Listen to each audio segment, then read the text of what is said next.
Olá, olá, tem alguém aí? Meu Deus do céu, são 9h22, iremos falar sobre estelionato, em especial na internet. Tem alguém aí? Preparei uma pauta bem interessante, bem bacana a todos vocês aqui no que tange ao estelionato, em especial a internet. Olá, Bruno, tudo bem? Não sei se a minha imagem está muito boa, porque o que acontece? Eu tô pelo celular, tá? Meu notebook não tá funcionando. Fiz aqui algumas laudas em respeito a vocês, me organizando no assunto. O tema é bem pertinente, vai ser bem bacana a discussão. Na verdade, vou estar falando sobre estelionato, em especial na internet. Vou estar explicando também o golpe que eu sofri por esses dias. Bruno, Severino, obrigada. E tem as demais pessoas também da página também. Vamos falar de vida, real life, diário também, que não aparece aqui pra mim quantas pessoas tem. Tem outros Facebook também, Clenildo, Anderson, muito obrigada, Lúcia. Gente, vamos começar, né? Bom, vou falar em especial ao estelionato, né? Como todos já sabem, né? O que acontece? Essa semana, na verdade não foi essa semana, a gente concluiu o BO essa semana, né? Que a gente teve que voltar na delegacia por conta de um golpe que eu sofri na internet, de estelionato. Mas o fato em si mesmo ocorreu há 2 semanas atrás, tá? E eu vou estar explicando o que é o estelionato, vou também estar explicando dentro de uma abordagem sistêmica, dentro da psicologia. Na verdade eu não sou psicóloga, mas sou pedagoga terapeuta, tá? Eu vou estar explicando dentro da terapia a relação de vítima e a relação de autor, se eles se atraem nesses polos aí, ou por que a gente acaba sendo vitimado, por que a gente acaba sendo atraído para esse tipo de pessoa, tá? Na verdade não é uma abordagem espírita, mas é uma abordagem sistema que nós chamamos, uma vez que a gente vive num sistema que se chama sociedade, a gente está inserido numa família. Então Bert Helling fala que a gente participa de um sistema, ou seja, tem ali as leis que eu vou estar falando para vocês no que tange a pertencimento, hierarquia, tá certo? E o equilíbrio. E o que isso tem a ver dentro da terapia, dentro do estelionato, tá certo? Aos demais aqui que eu não falei o nome, muito obrigada pela presença, Viviane, Ariel e Newton, né? Vamos começar, né? Estelionato em si, gente, dentro de uma abordagem sistêmica terapêutica, tem a ver com a ruptura de caráter, tá? É aquela pessoa que não pensa na outra, só pensa se dar bem. E querendo ou não, a maioria do estelionatário, tá? Dentro de uma abordagem terapêutica, ele é um psicopata na maioria das vezes, tá? Por quê? Quem viu lá minha live sobre psicopata sabe que o psicopata tem ali a sua anormalidade dentro do seu sistema límbico, que é responsável pelas emoções. Ou seja, que o que faz, né, a divisão do lado esquerdo e direito do cérebro, onde ficam as emoções. Então, o psicopata em si, em sua maioria, o estelionato é psicopata, na maioria das vezes, é isso que eu tô querendo explicar, porque ele não tem nenhum tipo de emoção em relação à vítima, tá? Então, assim, o psicopata, ele não esboça nenhum tipo de reação e de motivação, ele é 100% razão e 0 emoção. Então, quando você está adiante, frente a um estelionatário, você não queira negociar com ele algum tipo de emoção, algum tipo de consideração, porque ele não tem nenhum tipo de emoção e consideração, muito menos com você, tá? O fim do estelionatário, basicamente, é o quê? É se dar bem, tá? É o número aqui que nós conhecemos do estelionatário como o famoso 171, né? Às vezes a gente brinca na rua, 171. Então, assim, gente, não permite esse tipo de brincadeira, porque é um crime muito sério, tá? E a gente acaba, né, falando besteira em relação às outras pessoas, acaba titulando, sem a gente saber o que esse número faz menção. Na verdade, 171, quando a gente brinca na rua ou brincava, por falta de entendimento, discernimento, conhecimento, inteligência que seja, tá? A gente está se remetendo aqui ao estelionatário, porque se a gente pegar o Código Penal, 171 é o número do estelionatário. E vamos ver aqui basicamente o que tem a ver o estelionatário, qual é o tipo penal, tá? É aquele que tá aqui, ó, obter para si, tá? ou para outra em vantagem lícita em prejuízo alheio, induzindo ou mantendo alguém ao erro mediante artifício, ardil ou qualquer outro meio fraudulento. Para aqueles leigos dentro do direito, isso quer dizer o quê? Que o estelionatário, ele está o quê? Preocupado em obter para ele ou para outra pessoa que ele tem interesse, benefício com aquele golpe que ele está dando, né? E dentro do estelionatário, basicamente, tem ali também o tipo de que ele quer prejudicar aquela pessoa. E é isso que eu acabei de falar com vocês aqui no início da live, que o estelionatário, ele tem um perfil psicopático, tá? Ele não tem emoção, ele é zero emoção e é 100% razão. Então, ele quer dar prejuízo a outra pessoa, ele tem ciência disso, o objetivo fim dele é esse, tá? Trazer prejuízo a outra pessoa. E como que esse, Michele, estelionatário, faz com que a outra pessoa entregue a ele a posse de um bem, de um patrimônio, de um dinheiro, tá, gente? É mediante ao quê? Ao induzimento, tá? Ao induzimento de um erro, às vezes, por meio ardil. O que seria isso? Às vezes o cara simula uma situação de que tá apaixonado pela vítima, tá? E a vítima, por si só, por sua vez, ela acaba entregando o bem, o patrimônio, achando que esse estelionatário está apaixonado por ela. Mas, na verdade, não está. Ele está se valendo de um meio ardil, ou seja, através de uma paquera, através de dizer que está apaixonado, para poder atrair a vítima, para que a vítima entregue confiadamente o seu bem, o seu patrimônio, tá? Mediante o meio ardil aqui que eu acabei de ler. Tá certo? Então, eu coloquei aqui algumas coisas bem interessantes para vocês no que tange ao quê? Quando eu falo que o estelionatário, ele, pela terapia, ele tem uma ruptura no caráter dele, quer dizer o quê? Quer dizer que é uma pessoa que não é dotado de uma percepção alheia, de uma pessoa que não leva em consideração as demais pessoas no seu contexto fático, né? Na sociedade. Ele só se vê, ele só se vale, ele só quer vantagem para si, tá certo? Eu achei muito interessante também, que eu até coloquei como ponto de partida no meu Facebook, aquela reportagem da mocinha, né? Que puxa os cabelos da mãe, né? Uma adolescente, que eu vou mostrar onde eu quero chegar. Ela, por sua vez, puxa o cabelo da mãe, uma adolescente, porque foi impedida de ir para o baile funk. Tá, mas Michele, o que tem a ver com isso? Eu quis enfatizar ali em qual sentido? De que o estelionatário, por sua vez, como eu disse aqui, é ruptura de caráter. E eu mencionei esse exemplo, que é de pequeno que a gente torce pepino. Então, se eu tenho uma adolescente que se podera em cima de minha autoridade, eu enquanto pai, eu enquanto mãe, tá certo? E eu tenho ciência como se diz, da sua conduta, que não é lícita. A partir do momento que eu tenho consciência de que meu filho não tem um contexto moral e ético formado para o lado bom, eu acabo não fazendo a ruptura desse lado ruim dele. Então, eu acabo permitindo, passo a ser permissiva com esse comportamento, não corto no momento certo. Ou seja, essa menina mencionada na reportagem que puxou os cabelos da mãe, que não quis deixar ela ir para o baile funk, era um momento pertinente para que os pais intervissem. Ou seja, o Estado diz que no Estatuto da Criança e do Adolescente, a lei de 1990, né? Fala que uma vez que o pai e a mãe encostam a mão na criança ou no adolescente, né, ele vai responder. Lógico que a gente não pode agir de maneira excessiva, né? Mas a correção em si, ela faz parte. E por que eu quero chegar nisso? Se você não cortar o seu filho, enquanto criança, enquanto adolescente, tá? Nessas pequenas coisas, ou seja, o ditado popular de pequeno que se torce o pepino, ele vai crescer e aí ele vai canalizar esse mau contexto dele moral e ético que não foi trabalhado, tá? Ele vai canalizar para crimes, ou seja, estelionatário, o crime de estelionato é crime, tá certo? Porque você vai estar induzindo uma pessoa a entregar uma posse que não lhe pertence. Tá certo? Está aqui, ó, de maneira expressa, tá? No Código Penal, para quem quiser ler, no artigo 171. Tá certo? E eu achei muito pertinente de estar dando esse exemplo, por quê? Porque esse exemplo, na verdade, ele emergiu nessa semana, porque as pessoas ficaram assustadas, né? Porque a criança, a adolescente, por sua vez, estava ali puxando o cabelo da mãe e a mãe não cortava, não dava o certo limite para o adolescente. Então, assim, se você não cortar agora, não inserir essa criança, esse adolescente dentro de um contexto ético, moral, a tendência é só piorar.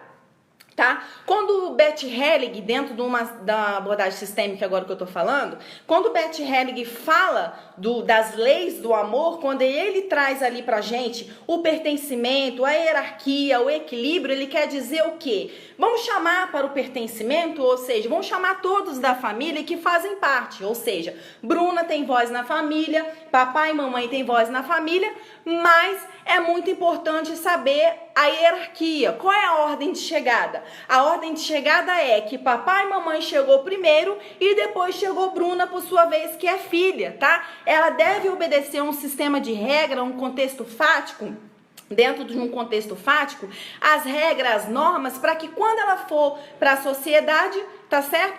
Ela não incorrer em crimes. Tá certo? Então é de pequeno que se torce o pepino. Então, ou seja, Bert Helling fala que o sistema em si, para se trabalhar mesmo a regra, tá? É o contexto que da família, ou seja, a constelação familiar sistêmica que nós falamos, sistêmica familiar que nós falamos, é o principal sistema, que é a família. Então é na família que a gente corta os malefícios, as más condutas, rupturas de caráter.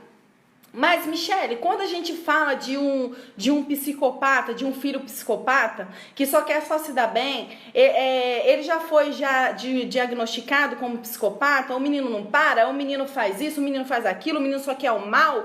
Como eu devo prosseguir com meu filho, uma vez psicopata? A psicopata não tem cura, a gente sabe disso, tá? Até para aqueles que viram também a minha live do psicopata não tem cura, não adianta você negociar com ele, nem pai, nem mãe, ele não tem memória, no que tange a memórias emocionais. Então a mãe às vezes se remete, eu fazia tanto bolinho pra ele, ou ele tinha um aconchego da casa, por que esse menino, filho da mãe, para não dizer um palavrão, age dessa forma? Eu queria que ele fosse diferente. Papai, mamãe, titio, vovó, vocês vão tentar intervir 100 mil vezes, vocês não vão conseguir, tá? O estelionatário, ele não tem solução, na sua maioria das vezes, tá? Porque a maioria deles são psicopatas, tá certo? Até mesmo por ter essa anomalia, essa deformação do sistema límbico, responsável pelas emoções, né? Que nós sabemos que ele não tem nenhuma emoção, ele é zero emoção e é 100% razão. Então, fuja desses golpes, tá certo? Eu vou mostrar pra vocês aqui o que acontece aqui. O estelionatário, ele atinge um bem jurídico, tá? O estelionato, que seria qual? O patrimônio, tá? A maioria das vezes ele só quer mesmo o patrimônio. Ele acaba ali te seduzindo, induzindo de uma forma ardil para você entregar um bem, um patrimônio a ele, de uma forma mais natural. Até mesmo quando você fizer o BO na delegacia, né? É como se você se sentisse mesmo um trouxa. Vamos dizer assim, né? Desculpa a expressão, grosso modo, né? No senso comum aqui, saindo um pouco do científico, né? A gente usa esse termo, trouxa, né? Você se sente um trouxa quando você vai à delegacia para fazer um BO, quando você sofre esse tipo de crime. Porque o que acontece? A pessoa entra de uma forma tão ardil, de uma forma tão assim, esquematizada, de uma forma tão indolor, que você acaba sendo vítima mesmo, tá? Então, vamos lá aqui, ó. A pessoa estelionatária, ela tem dolo na culpa, tá? Ou seja, ela tem na conduta, ou seja, ela tem intenção, a todo modo. Não é uma pessoa boazinha, a todo modo ela quer pegar mesmo o seu patrimônio, trazer prejuízo para sua pessoa, tá certo? E o que eu achei bem interessante aqui, que para caracterizar o crime de estelionato, é preciso atingir 4 requisitos. A gente não pode tirar nenhum nem outro. Para se chegar ao crime de estelionato, a gente tem que observar os 4 requisitos. Quais são os 4 requisitos, tá? Ou seja, eu não posso só dizer que ele quer obter alguma vantagem, ou seja, o lucro de alguma situação, se ele não quer causar o prejuízo. Então, isso não é estelionato. Então, para se enquadrar dentro do estelionato, tá? Pela lei, tem que respeitar esses 4 requisitos. Quais são eles? É a soma de todos os 4 para ser considerado o estelionato, tá certo? É a obtenção da vantagem, ou seja, ele quer o lucro, né, de alguma coisa. a vantagem, sendo ela, né, através de lucro, sendo ela através de posse de alguma coisa. Quer causar prejuízo, então soma-se a vantagem, o prejuízo, e por meio ardil, ou seja, ele tenta ganhar sua confiança, né? Ou ele se vale de alguma necessidade sua, seja ela econômica ou emocional, e ele quer induzir alguém ao erro. Então tem que somar essas 4 observâncias, esses 4 requisitos para se chegar ao estelionato, ou seja, quer obtenção de vantagem, quer causar prejuízo, ele usa-se de meio ardil, tá? E quer induzir alguém ao erro. Quando eu coloquei aqui que o estelionato, ele se vale de uma necessidade econômica e amorosa, econômica nós sabemos aqui, né? Que eu já citei o exemplo, né? Ele entra de uma forma tão sutil, de uma forma tão ardil até você entregar a posse daquele bem, daquele patrimônio, sem que você perceba, né? De uma forma mais, né? Como se diz, disfarçada, vem ali cheio de amor, cheio de confiança, não é mesmo? Ou de forma amorosa. Eu achei muito interessante aqui eu colocar de forma amorosa, porque o que acontece? Muitas mulheres, tá certo? Estão sofrendo aqui de estelionato de forma amorosa, tá? Não é uma modalidade, né? Eu não tô inovando aqui uma modalidade dentro do direito, não é isso? Eu estou dizendo aqui no que tange ao estelionato, tá certo? Dentro do que tange ele atingiu uma necessidade sua amorosa, ou seja, o camarada vê lá no Facebook da mulher que ela coloca dia e noite como ela se porta, as coisas que ela sente, onde ela vive, tá certo? Lembra que eu falei que informação é controle? Então você tem que ter cuidado. Ou seja, a mulher coloca lá que ela tá precisando de um amor, que ela tá se sentindo sozinha, que ela tá se sentindo fragilizada. Então, quando eu disse que informação, tá? Informação é controle, em qual sentido? Se você vai postar alguma coisa no Facebook, não coloca nada muito direcionado. Olha, eu funciono assim, eu funciono assado. É igual aqueles testes de personalidade, né? Michelle é assim, Michelle é assado. Ou seja, você escolhe ali, de fato, o que você quer colocar sobre você. E você coaduna com aquilo, você concorda com aquilo e você acaba compartilhando. Então, isso acaba sendo uma informação a mais, tá? Para o estelionatário. E, por sua vez, na maioria do estelionatário é o psicopata. Para o psicopata, você informa sobre a sua vida, você tá dando controle a ele. Mas onde eu quero chegar quando eu falei? Dentro de uma abordagem amorosa. Então a mulher coloca ali que ela necessita de um amor, necessita de carinho e coloca ali e ostenta uma vida que ela tem uma vida maravilhosa economicamente. Bom, eu, estelionatário por minha vez, o que eu vou fazer? Eu vou me aproximar daquela mulher, tá certo? Que se demonstra ser tão fragilizada, né? Porque todo momento ela está ali demonstrando ser aberta, né, ao público, a opiniões e querer expor seus sentimentos. Então, eu, estelionatário, por minha vez, eu vou me valer dessa situação, tá? Então, eu vou entrar dentro da vida dessa mulher, eu vou induzir ela ao erro, vou levar ela a me entregar a posse ou patrimônio de alguma coisa, né, por meio ardil, ou seja, no caso aqui, dentro de uma abordagem amorosa, né, dentro de uma abordagem, na verdade, covarde, né, que a gente chama aqui, querendo ou não, né, você entrar de uma forma amorosa na vida da pessoa para se valer de alguma coisa, para ela te entregar de forma confiada alguma coisa, é de uma forma covarde, ou seja, o estelionatário, por sua vez, aquilo que eu falei, a maioria é psicopata, logo são covardes, porque não tem emoção, só tem razão. Então, por que eu coloquei aqui que eu achei muito relevante no que tange as mulheres? Você vê, aquela arquiteta do Rio de Janeiro, né, que sofreu ali a tentativa de feminicídio, né? Ela conheceu o camarada na internet, o cara foi adentrando a vida dela, foi conhecendo devido às postagens dela, a abertura que ela dava nas mensagens, nas postagens, e ele foi só entrando. Foi até que o dia que ele deu o bote, ou seja, ele marcou com ela num apartamento e lá eles, né, tiveram conjunção carnal e eles, né, tiveram um momento deles ali, mas ao final ele começou a espancar ela sem motivo, né? Ou seja, ele queria ali, na verdade, ele fez a tentativa, a abordagem inicial, dela entregar alguma coisa a ele confiadamente. E como ele viu que ela não ia entregar nada para ele, não ia fazer nada por ele, e aí ele começou a espancar ela sem mais, como se diz, sem mais explicação, né, sem motivo qualquer. Então, é muito perigoso, licença,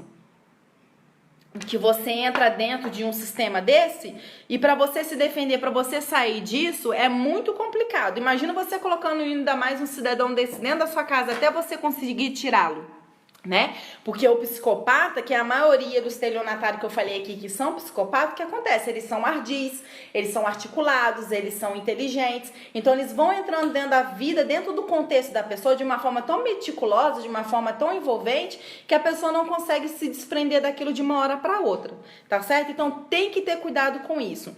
Então, fazendo aqui a menção do que eu tinha falado aqui, né, que ele entra bem de forma ardil no que tange a uma necessidade da pessoa econômica ou amorosa no momento, né, para se conseguir alguma coisa, né, mediante a ganhar a confiança, tá? Eu coloquei aqui exemplo de estelionato, que eu coloquei aqui, né, romantiza na internet, eu acabei de falar aqui, falei que informação é controle, e todo mundo sabe aqui que eu faço uma pauta, né, para poder obedecer aqui os critérios, até mesmo para nenhuma informação passar desapercebida e até em respeito a vocês, tá? Outra forma de estelionato é o falso emprego, tá certo? Você vê um anúncio lá da pessoa dizendo assim, olha, para você participar de um processo seletivo, basicamente, você tem que fazer um depósito em tal conta, e aí a gente vai, como se diz, expedir para você um certificado de que você é porteiro, de que você é mecânico, de que você é isso, você é aquilo, assim, assado. E dentro desse mesmo site, depois que você pagar e retirar esse certificado, você vai se inscrever no processo seletivo. Isso aí é uma forma de estelionato, ou seja, você ganha a confiança da pessoa dizendo que você vai proporcionar um emprego, tá? E fazendo com que a pessoa tenha um prejuízo. Olha a soma dos 4 fatores, lembra? A vantagem, né, que a verdade a pessoa tem ali do dinheiro que está recebendo pelo estelionato, está causando prejuízo a alguém, é por forma ardil, ou seja, ele entra ali dentro de uma necessidade da pessoa, que a pessoa quer trabalhar, né, e está induzindo alguém ao erro, né? Ou seja, induzir ali é no sentido de você entrar dentro da ideia da pessoa, em qual sentido assim, né? Ninguém entra na cabeça de alguém, mas assim, induzir no sentido de que você vai chegando pelas beiradas, vai vendo a necessidade de um de outro, né mesmo? E você vai introduzir dentro do contexto daquele mediante a necessidade de cada um, né? Então, formas de estelionato aqui, coloquei romantizando na internet, falso emprego, né? Tem que ter cuidado com isso, porque nenhum emprego pede com que a gente faça a expedição de um certificado em determinado site, né? Mesmo nos canalizando, nos orientando para algum determinado site, para que a gente tenha direito a uma seleção em algum emprego. Isso não existe, tá? Bilhete premiado também, tem que ter cuidado com isso.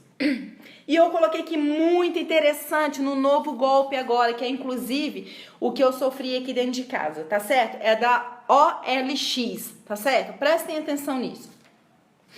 Meu marido colocou lá uma moto para vender no valor de 13 mil reais, tá certo? E ele colocou lá a foto da moto, colocou o valor, tudo bonitinho, sem muita informação, não coloca endereço, tá certo, gente? Não, mal coloca telefone, tá? Porque a gente pode ali discorrer uma conversa tranquilamente pelo chat do LX, tá certo? Só que o estelionatário, por sua vez, o que ele fez, tá? Olha como que eles são ardis, como eles são meticulosos, como eles são articulados e super inteligentes. O estelionatário, então o meu marido colocou o anúncio da moto, tá certo? Ele ali como mais uma vítima, né? Sem dolo, sem intenção de prejudicar ninguém. Ele apenas colocou, divulgou a sua moto para venda. O estelionatário, por sua vez, o que ele fez? Ele copiou, tá? Ele copiou esse anúncio e ele reproduziu numa conta dele da OLX. E ele colocou como se ele fosse, tá? O vendedor daquela moto, tá? Ou seja, como se ele fosse o proprietário daquela moto. Só que eu quero que vocês prestem atenção no seguinte, que aí eu vou voltar aqui dentro da abordagem sistêmica, no que Bert Helling fala, tá certo? Então, meu marido vendeu por 13 mil e o estelionatário, por sua vez, colocou por 9 mil reais. Então, ele copiou o anúncio de 13 mil do meu marido e anunciou por 9 mil reais. Então, teve a segunda vítima ali, que seria o rapaz que ia comprar, que se interessou pela moto, tá certo? Por que que esse rapaz se interessou pela moto? Presta atenção, tá? Pelo aspecto terapêutico aqui que eu vou falar com vocês, tá? Por que que para a Beth Hellig, dentro do sistema, tá? A vítima e o autor sempre tem correlação em alguma coisa, tá certo? Presta atenção nisso. Então, se é uma moto que no normal é 13 mil, ou 13.900, que seja, e uma pessoa anunciar por 9 mil reais, o que que essa pessoa que vai comprar por uma moto que vale 13 mil, comprando por 9 mil, essa pessoa quer? Vamos lá. Em linhas gerais, essa pessoa quer se dar bem, tá? Olha aí o que Beth Hellig fala no pertencimento, na hierarquia, no envolvimento da lei do amor, dentro de um sistema, ou seja, a pessoa tá vendendo uma moto a 13 mil, a outra chega e vende a 9 mil. Essa que quer comprar, por sua vez, uma moto que era 13 mil, ela quer se dar bem comprando uma de 9 mil. Ou seja, será que essa vítima, de fato, que ia comprar a moto é tão vítima assim? Então, a gente tem que ter cuidado, né? Tem que se perguntar, bom, é igual no crime de receptação. Se eu chego na loja e vejo que um telefone vale R$1.000, tá? E se eu chego ali na Praça do Relógio, que é aqui em Taguatinga, em Brasília, ele está a R$200, gente, né? Vai responder a pessoa que tá vendendo aquele celular que era de R$1.000 por R$200, a polícia pegar, e aquele, por sua vez, que tá comprando pelo crime de receptação. Ou seja, ele tá recebendo aquilo e ele sabe que aquilo não é o valor real do negócio, ele quer se dar bem. Então, ou seja, ambas as pessoas envolvidas naquele processo, tá? Não dizendo a vítima direta, mas a vítima indireta, que no caso aqui a direta era o meu marido que fez um anúncio sem maldade, sem dolo, sem intenção em prejudicar alguém, mas tinha aquela segunda vítima que tentou comprar uma moto de 13 mil por R$9 para se dar bem. Então, dentro de um crime também de receptação, que você, um celular valendo R$1.000 e uma pessoa que compra por 200, essa pessoa que compra por 200 também quer se dar bem. Então, dentro de um sistema fático, dentro de um contexto fático, a sistêmica, a constelação que a gente faz aí no sentido é de que vítima e autor se atraem. É igual naquele exemplo que eu tinha dado de mulher, né, que é agredida pelo marido na maioria das vezes. O homem vem com a âncora, ou seja, a agressividade, pensa que aquilo, né, é a forma de interagir no mundo, é a forma com que ele cresceu dando certo, e a vítima, por sua vez, é aquela pessoa acatada, aquela pessoa recatada, aquela pessoa apática, aquela pessoa carente que se permite, ou seja, ambos dentro de um sistema, na abordagem terapêutica, tem culpa, tá certo? Então, onde eu quero chegar aqui?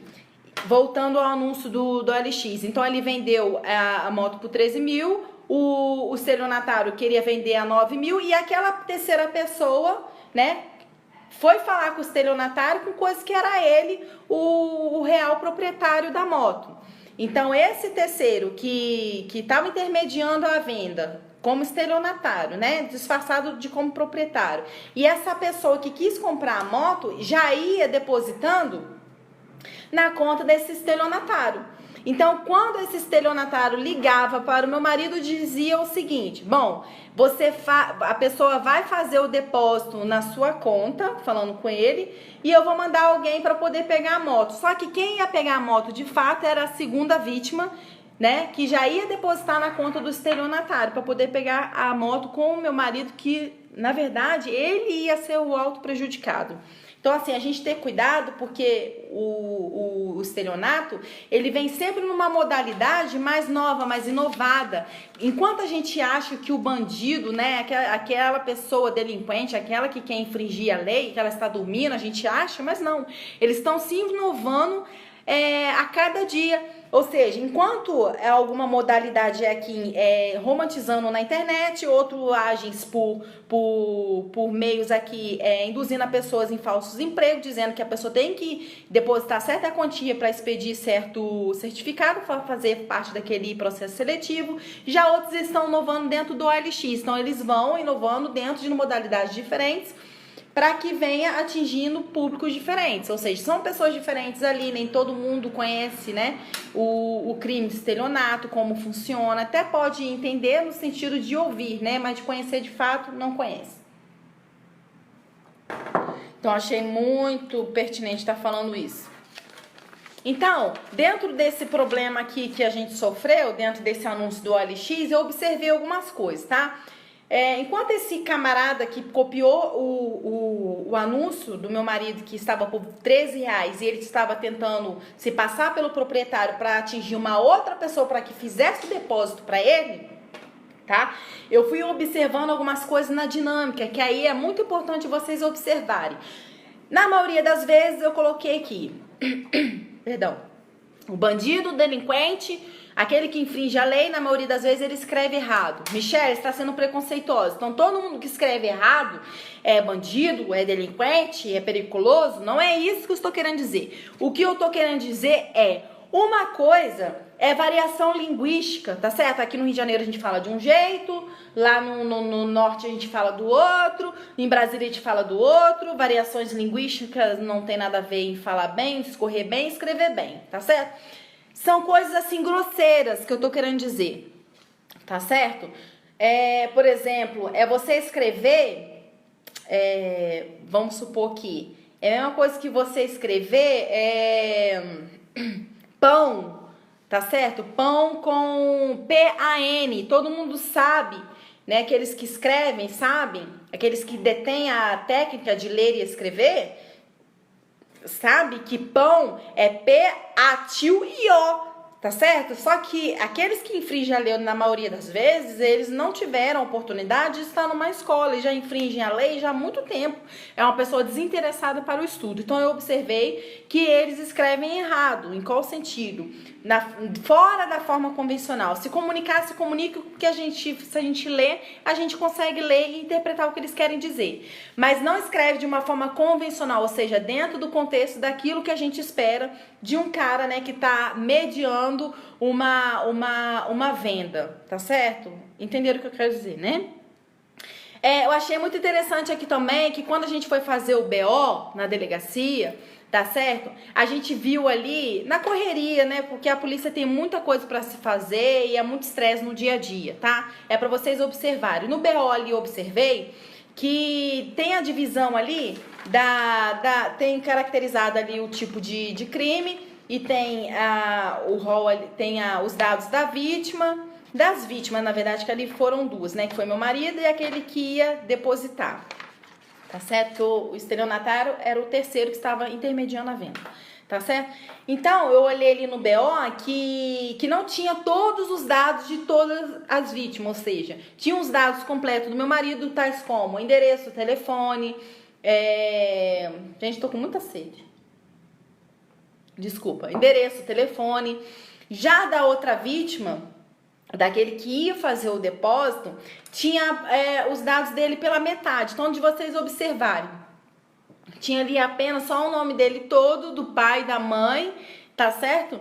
Não tinha telefone, não tinha endereço. Então, a gente teve que ir em casa, tinha a nossa amiga e advogada Daisy. Não sei se a Daisy tá ao vivo, porque a Daisy hoje esteve muito cansada.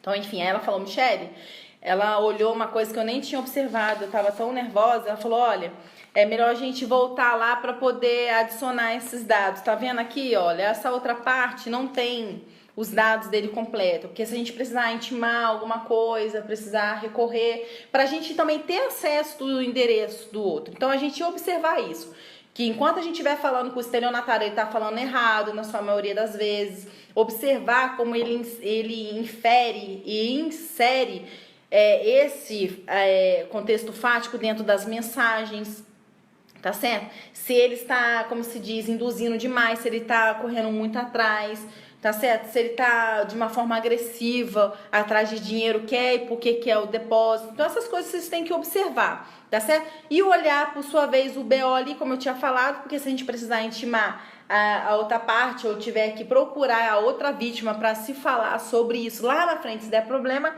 a gente tem que preencher todos os dados certinho, tá? Eu observei aqui também que o estelionatário, quando ele vai conversar no WhatsApp, ele só conversa só na hora que ele quer, tá certo? Ele vem colocando ali como se ele fosse uma pessoa muito ocupada, uma pessoa, né, na maioria das vezes até com uma situação boa. A foto desse estelionatário era de um homem, tá certo? De um homem que estava próximo a um caminhão, tá certo? E ele dizia que ele era um proprietário de uma empresa que fazia transporte de alimento, um monte de coisa, e toda vez que a gente tentava entrar em contato com ele estava ocupado e mandava foto, tá? Como se ele estivesse descarregando alguma coisa. O alimento, né? Que é o que ele estava trabalhando ali, dizia estar trabalhando no momento. Ou seja, o estelionatário, ele é tão articulado, ele é tão inteligente que ele mexe no contexto fático. Ou seja, a gente está aqui em Brasília, aqui a gente está nas proximidades de quê? De Goiás, Mato Grosso.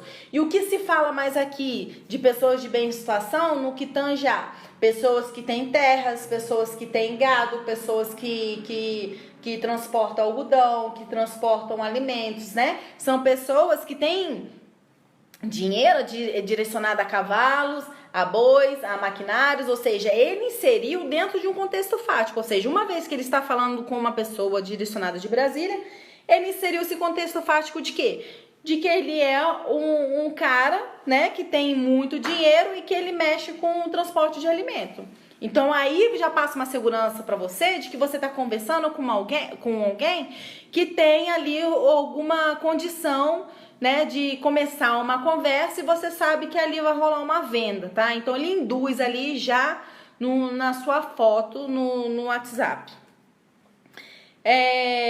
Então eu coloquei aqui, né, que o estelionatário ele coloca um preço muito abaixo para poder atrair, né, a vítima, a pessoa. E toda vez que vocês levarem, tá certo, gente, a entrega desse carro, fazer a entrega de um bem, de um carro, de imóvel, de moto, que seja, que foi o nosso caso aqui, né, que o estelionatário copiou o anúncio aqui de uma moto, se você vê que você vai fazer a entrega dessa moto, você vai concluir a entrega dessa moto, o que você tem que fazer? Você tem que marcar no lugar, como se diz, movimentado, em que as pessoas tenham contato com você, que as pessoas vejam o que está acontecendo e de preferência até de frente a câmeras de segurança. Por que eu falo isso? Porque enquanto que o estelionatário estava intermediando com a outra vítima que veio de Unai para buscar a moto, mas sendo que não era meu marido que ia receber o dinheiro, mas sim o estelionatário, que estava dizendo que ia mandar uma outra pessoa aqui para buscar a moto e ele ia ainda colocar o dinheiro na conta do meu marido, a gente colocou essa pessoa dentro de casa, tá certo? Da maior inocência, confiando. E aí eu via que a outra vítima, que na verdade eu achava que era o próprio estelionatário, porque eu estava tão conturbada, que a qualquer momento ele poderia ficar, como se diz, poderia ficar transtornado, porque ele estava alegando que ele tinha feito o depósito, só que a mão de Deus é tão boa que ele tinha feito o depósito, só que o depósito não concluiu, tá, gente? Só Deus sabe por qual motivo. Ele tinha feito o TED, tá? Só que não concluiu. E ele estava dizendo que ele fez o depósito, mas porque queria a posse da moto. Ou seja, eu ficava nervosa com aquilo e eu dizia para ele que ele não ia levar a moto porque não caiu dinheiro nenhum na conta. Ou seja, a mão divina de Deus não deixou cair de fato o dinheiro dele, dessa segunda vítima que estava aqui dentro de casa para buscar a moto, o dinheiro que ele fez o TED para o estelionatário. Deus não deixou que caísse o dinheiro para esse estelionatário, né? Porque senão ele ia perder o dinheiro. E ele dizia que tinha feito o depósito, que é a chave da moto. Eu dizia que não ia levar, porque o dinheiro não tinha caído na conta. Ou seja, se é uma pessoa agressiva, tá? E é uma vítima também, que é o que realmente aconteceu, que foi outra vítima. Se é uma pessoa agressiva, poxa, ele tava tomando café na minha mesa, ele poderia pegar a faca, enfiar na gente, bater na gente, pegar a moto, entendeu? A chave da moto e sair. Então, assim, várias coisas aconteceram por conta desse estelionatário. Ou seja, lembra que eu falei que o estelionatário é uma pessoa ardil, na maioria das vezes são psicopatas, as pessoas não estão nem aí, o estelionatário por sua vez não está nem aí para qual efeito vai dar, qual prejuízo que vai se resumir, ele quer prejudicar, ele quer o dinheiro dele, tá certo? Ele quer ganhar de alguma forma. Olhar também o comprovante de depósito, tá certo? Que eu tinha visto o comprovante de depósito, ainda falei, tá? Falei, ó, se comprovante de depósito é falso, tá certo? Esse comprovante de depósito é falso, porque o que acontece? A terceira pessoa que veio buscar a moto, ele disse que fez o TED e o estelionatário, por sua vez, disse que tinha caído dinheiro na conta dele, tá certo? É um rolo, tá? E eu dizia, esse comprovante é falso, Rafael, é falso. E ele dizia que não, e a gente levou na delegacia e a gente viu que é falso, ou seja, estelionatário copia, como é que se diz, transação bancária, papel de depósito, comprovante, ele copia tudo na perfeita cópia, tá certo? Ele produz da maneira mais perfeita, para poder induzir mesmo a pessoa ao erro. Vocês viram aí o filme do Leonardo DiCaprio, né, que fala do estelionatário? Aquele filme é perfeito para quem quiser assistir, né? Ele enganava quem ele quisesse, né? Porque os meios com que ele fazia com que as pessoas entregassem de forma confiada, né, a posse de alguma coisa para ele, né, era de uma maneira assim que não trazia nenhuma dúvida em nenhum momento, de tão perfeito que é. Então, quando você se relacionar com esse tipo de pessoa que fala que vai fazer o depósito e tudo mais, que é o outro, né, uma modalidade também de estelionato, olhar se de fato a pessoa, o dinheiro caiu na conta. Por quê? Porque tem acontecido muito golpe do depósito. A pessoa deposita ali um envelope sem dinheiro, tá? Ela digita ali o número da conta, normalmente da pessoa, agência, a quantidade ali, vamos supor, R$100, vai cair de fato na sua conta os R$100, tá? Só que se você não tirar ali na hora os R$100, o que vai acontecer? O banco no outro dia vai ver que o envelope tá vazio, tá? E vai entrar em contato com essa pessoa que tentou depositar. E lógico que não vai encontrar porque, né, essa pessoa não vai ser encontrada porque é um estelionatário. Ou seja, Michele, vendi a minha moto e o camarada falou que ia depositar. Tá, o valor de 13 mil que seja, ele falou que ia fazer através de depósito. Ele vai colocar ali 13 mil dentro do envelope. É um exemplo, tá, gente? Dentro do envelope, vai escrever ali 13 mil na máquina, vai colocar conta, vai colocar agência, vai entrar o valor ali na conta, mas de fato, quando no outro dia, quando for prestar ali, os bancários ali, os banqueiros vão olhar o dentro do envelope, vão ver que de fato não tem aquela quantidade e vai entrar em contato com as pessoas envolvidas, tá certo? Ou quem fez o depósito, ou quem fez que às vezes a pessoa escreve alguma coisa, né, remetida à sua pessoa que está fazendo o depósito, ou em relação a essa pessoa que está recebendo aquele envelope vazio. Então, não aceitar depósito, tá? Porque tem essa modalidade de estelionato através de envelope vazio, tá? O mais correto aqui que a gente fala é a transferência. Por que a transferência? A transferência é de banco para banco. Então, com certeza vai ser muito certinho, tá? E você ainda liga pro banco, vê se tá tudo ok, vê se consta lá de fato no banco, nos dados do banco, tá certo? E desculpa, para ver se de fato consta lá no banco, né? E aí tá tudo resolvido. Então, ter cuidado com essas modalidades de estelionato, tá, gente? Porque é muito grave. Não aceitar cheque, né? Porque o cheque sem fundo, isso tudo eu já falei, né? E sempre quando você fizer também uma compra e venda, por mais que você receba direitinho, faz também um contrato, né? Mesmo que seja de gaveta, de compra e venda, coloca os dados da pessoa ali, de quem tá comprando, de quem tá vendendo, direitinho, para que não tenha problema, tá bom? Deixa eu ver quem é que tá aqui comigo. Nossa, falei demais, né? Misericórdia. Mari, Leonel, tem a Carlinha também, Fabiano, Merielle, obrigada, José, Daniel, Edgar, Rosana, Regina, Clenildo, Joseildo, Gil, muita gente legal aqui, Newton, Gabriel. Muito obrigada, gente, a todos pela presença. O tema mesmo em si é complexo, tá? Não sei se eu bem fui clara no exemplo que eu dei, porque realmente, de fato, dá um nó na cabeça, tá? Esse é o objetivo mesmo do estelionatário, tá? Te deixar confuso. Imagine eu explicando que eu fiquei um pouco confusa, imagina na situação real, tá certo? Então, é bem complexa mesmo a situação, mas acredito eu que eu consegui incutir de forma positiva alguma coisa para vocês, tá bom? Agradeço a todos aqui pela presença, Viviane, Leonel, Carla, Fábio, Américo, tanta gente legal, nossa Deus do céu, muita gente mesmo. Anderson, Rafael Tavares, tá certo? Roberto, Cristiano, Ederson, obrigada a todos, tá? Fiquem com Deus. Bom feriado, o finalzinho aí de feriado, né? Amanhã é sexta-feira, graças a Deus, mais um tempinho pra gente poder estar descansando. Daqui a pouco, sábado, domingo. E aí a gente renova nossas forças, tá certo? Para aqueles que estão esperando aí o slime, né? Tá? Que eu fiquei de fazer. Porque o que acontece? O slime, saindo um pouco aqui do contexto, o slime é uma massinha, né? Que tá fazendo muito sucesso no meio da criançada. Só que é tóxico, né?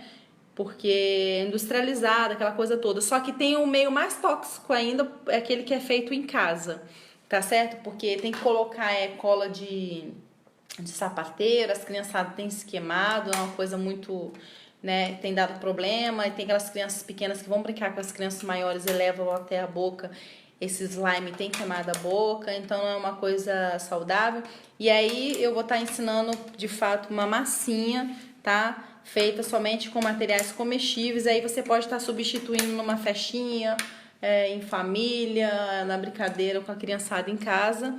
Substituir o slime pela massinha comestível que eu vou estar fazendo, tá? Só tem que me organizar direitinho o dia e o tempo aqui, tá? Agradeço a todos que ficaram comigo até o final, tá? Deus abençoe e obrigada aí por tudo, viu? Beijo, fica com Deus.